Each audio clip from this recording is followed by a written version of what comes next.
China is situated northeast of India and south of Mongolia and is the home of the one-child policy.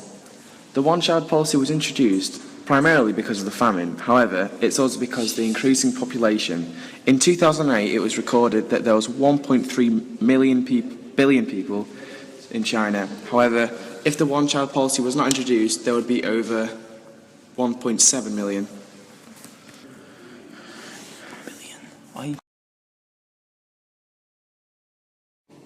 Granny police.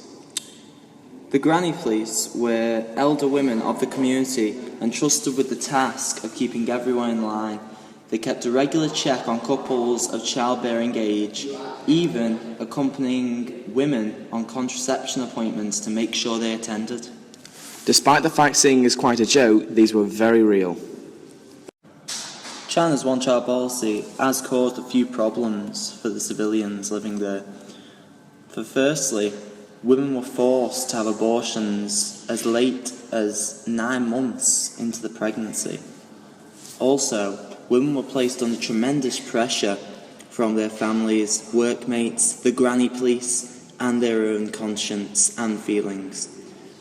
Local officials and central government had power over people's private lives.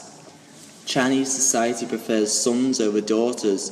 This meant that girls were either put into orphanages or were left to die. The benefits. As a result of slowed down population, it has increased in the amount of food and jobs given to China. It is also estimated that 400 million fewer people have been born. The increase in technology and exploitation of resources have increased the standard of living for many. New industries have lifted millions out of poverty. This is partly the result of the one-child policy, but new technology from other countries has helped. Will China become a sustainable population? The early days of the one-child policy. During the 1970s, the Chinese government realised that the country was heading for famine unless severe changes were made quickly.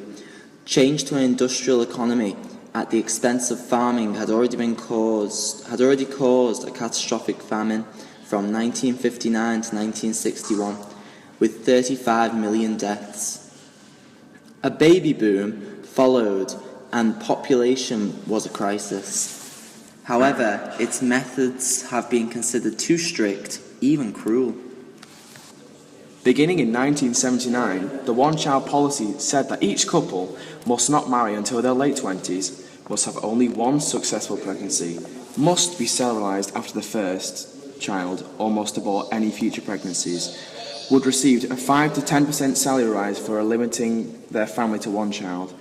And finally, they would have priority housing, pension, family benefits, including free education for the single child. Any couple disobeying the rules and having a second child were severely penalised. A 10% salary cut was enforced. The fine imposed was so large it would bankrupt many households. The family would have to pay for the education of both children and for health care for the whole family. Second children born abroad are not penalised, but they are not allowed to become Chinese citizens.